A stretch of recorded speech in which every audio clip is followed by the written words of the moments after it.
तो दोस्तों आपने देखा होगा हिंदुस्तान के अंदर पिछले कुछ समय से जो डिवोर्स के केस है वो बहुत ज्यादा बढ़ते जा रहे हैं। हालांकि ये विदेशों से बहुत ज्यादा कम है, पर हिंदुस्तान के हिसाब से बहुत ज्यादा डिवोर्स केस राइज हो रहे हैं। पहले के टाइम पे लोग बाग शादी को डिवोर्स लेने से बहुत कतराते थे, पर आज के टाइम पे लोग बाग बड़ी आसानी से डिवोर्स ले लेते हैं। इसके क्या कारण हो सकते हैं, इसके बारे में हम आगे बात करेंगे। पर हिंदुस्तान जैसे देश में जहां शादी को एक जन्म का बंधन नहीं बल्कि 7 जन्मों का बंधन माना जाता था, वहां पे डिवोर्स केसेस इतने ज्यादा बढ़ रहे हैं। तो आज हम बात करेंगे इसी टॉपिक के ऊपर। तो दोस्तों इसके पीछे बहुत से कारण हैं, पर मुझे लगता है कि इसके पीछे कुछ मुख्य कारण है जो जिसके बारे में हम एक एक करके इस टॉपिक पे बात करेंगे। जो सबसे पहले मेरी लिस्ट पे है वो है lack of compatibility and communication issue, यानी कि कहने का मतलब है एक दूसरे से बातचीत ना करना और एक दूसरे को ना समझना।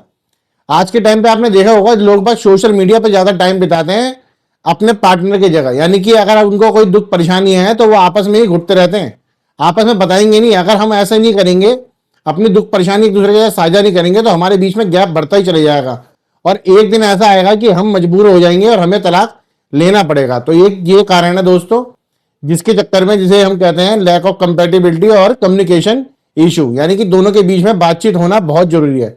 अब चलते हैं अपने दूसरे कारण की तरफ, जो है एक्स्ट्रा मैरिटल अफेयर, यानी कि शादीशुदा होने के बाद दूसरे से अफेयर करना। यानी कि सीधा सीधा अगर बात मैं बताऊं तो आपने अभी मेरठ का एक बड़ा मशहूर केस देखा होगा, जिसमें वो हत्याकांड, जिसमें ड्रम के अंदर अपने पति को वो सील कर देती है। ये उसका एक सबसे बड़ा उदाहरण है, जो एक्स्ट्रा मैरिटल अफेयर का सबसे बड़ा उदाहरण ये केस है। ऐसे बहुत से केस हिंदुस्तान के अंदर आते हैं। हालांकि इसमें बहुत से बंदे डिवोर्स ले लेते हैं, पर जब इसकी हद पार हो जाती है, हत्या जैसे खतरनाक अपराध को करने से भी नहीं कतराते। तो दोस्तों जो तीसरा कारण है वो है डोमेस्टिक वायलेंस। पहले के टाइम पे लड़कियां इसका बहुत ज्यादा शिकार हुआ करती थी। हालांकि लड़कियां ये सोच के शादी करने से मना कर देती थी कि कहीं हमारे साथ डोमेस्टिक वायलेंस ना हो शादी के बाद, तो वो शादी करने से इनकार करती थी। पर आज के टाइम पे डोमेस्टिक वायलेंस इस कदर बढ़ गया है कि वो लड़के उससे अछूते ही नहीं रहे हैं।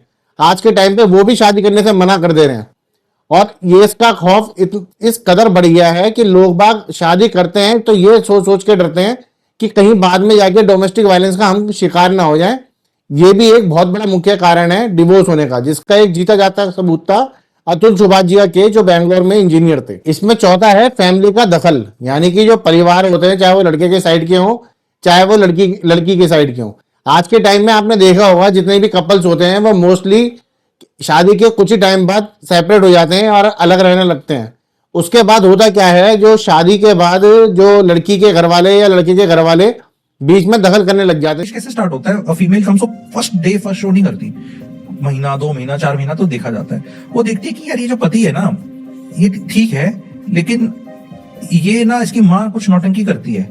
दैट इज उसकी नजर में नौटंकी है, और होती भी होगी। ड्रामा, चिल्लम चिल्ली, इमोशनल ब्लैकमेल, रोना धोना, पैसिव एग्रेसिव, साइलेंट ट्रीटमेंट, ये अंग्रेजी के सारे वर्ड्स हैं। एंड ये हर बार ग्राउंड सीट कर देता है और ये बोलता है तुम इतना भी नहीं कर सकती मम्मी के लिए, इतना ही तो बोल रही थी वो, इतना तो हो सकता था, बस इतना इतना, ये इतना इतना करता रहता है, मेरे पे हीरो बनता रहता है ये।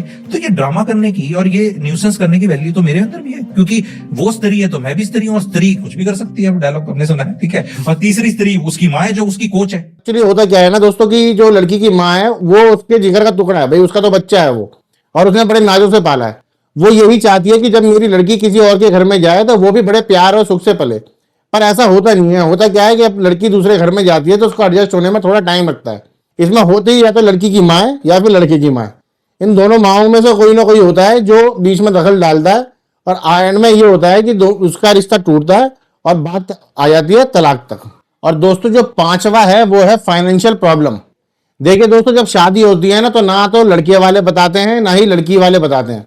लड़के वाले कभी ये नहीं बताएंगे कि हमारे ऊपर इतना कर्जा है या हमारे कर्जे में डूब रहे हैं। मोस्टली होता क्या है, शादी से पहले जब दो जिंदगी आपस में जुड़ रही होती है तो उनको पता होना चाहिए कि भाई हमें क्या करना है। इसमें बहुत सी प्रॉब्लम है वैसे फाइनेंशियल की, तो वैसे मोस्टली यही होती है कि जैसे कि लड़के के ऊपर कोई कर्जा है, लड़के के परिवार के ऊपर कोई कर्जा है, तो वो बताते नहीं है सामने वाले को, यानी कि लड़की वालों को। और दूसरा ये होता है कि जैसे लड़की कमाने वाली है, वो ये चाहते हैं कि भाई मैं अपने घर वालों को भी सपोर्ट करूं, अपने माता पिता को भी सपोर्ट करूं, जो लड़की के माँ बाप है उनको भी सपोर्ट करूं। पर शादी के बाद क्या होता है, लड़के वाले मना कर देते हैं सपोर्ट करने से कि भाई अब तुम हमारे यहाँ रहती हो, हमारे साथ खाती पीती हो, अब तुम दूसरे को सपोर्ट नहीं करोगे। तो उसको लेके भी ये झगड़े इतने बड़े हो जाते हैं कि एंड में आके ये बात तलाक तक पहुंच जाती है। और लास्ट कारण है फेक केस ऑफ डाउरी का। जो डाउरी और मेंटेनेंस की लड़कियां फेक केस डालती हैं, उसके कारण भी लड़के बहुत डरते हैं और शादी करने के लिए बिल्कुल ही मना कर देते 30 से 40 साल की उम्र के 42% युवाओं ने यह कहा कि वो ना तो शादी करना चाहते हैं और ना ही बच्चों की जिम्मेदारी उठाना हैं। आज की जनरेशन तो बिल्कुल ये सोचती है कि शादी करनी ही नहीं चाहिए, तो डिवोर्स तो बहुत दूर की बात है।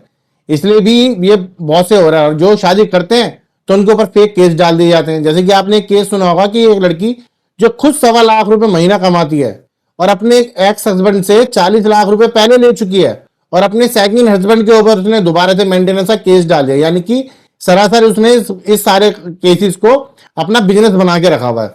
दूसरा एक और केस है, जो एक अमेरिकन बेस्ड उसका हस्बैंड था, उसको वो 500 करोड़ रुपए का मेंटेनेंस का चार्ज डालती है, जिसमें कि वो उसमें पूरे के पूरे परिवार का नाम लिखवा देती है, यहां तक कि हस्बैंड के 85 ईयर ओल्ड पापा का भी नाम लिखवा देती है। और जहां पे सुप्रीम कोर्ट बीच में दखल देता है और उसको 12 करोड़ रुपए में इसको सेटल करवाता है। तो ये भी एक बहुत बड़ा मुद्दा है, जो फेक केसेस जो डलते हैं, इससे भी डर के हमारे लोग बाग शादी नहीं करते। और जिनकी शादी हो जाती है वो इस बात से बहुत डरते हैं कि कहीं अगर डिवोर्स होने भी लग गया है तो कहीं लड़की मेंटेनेंस का केस ना डाल दे, इन सब का केस ना डाल दे, क्योंकि बहुत सी लड़कियों ने इसको सडनली अपना एक बिजनेस बना रखा है और कुछ नहीं। तो दोस्तों, ये सारे जो पॉइंट है जो मेरे को लगते थे ये डिवोर्स के थे। अगर आपको लगता है कि ये सारे पॉइंट जेन्युइन है और वैलिड है और आपको अच्छा लगता है, तो इस वीडियो को प्लीज लाइक करिएगा और अपने यार दोस्तों के साथ शेयर करिएगा। और अगर वीडियो पसंद आई तो चैनल को सब्सक्राइब करिएगा। मैं मिलता हूं जल्दी आपसे अगली वीडियो में। तब तक के लिए आप सभी को मेरा प्यार भरा नमस्कार।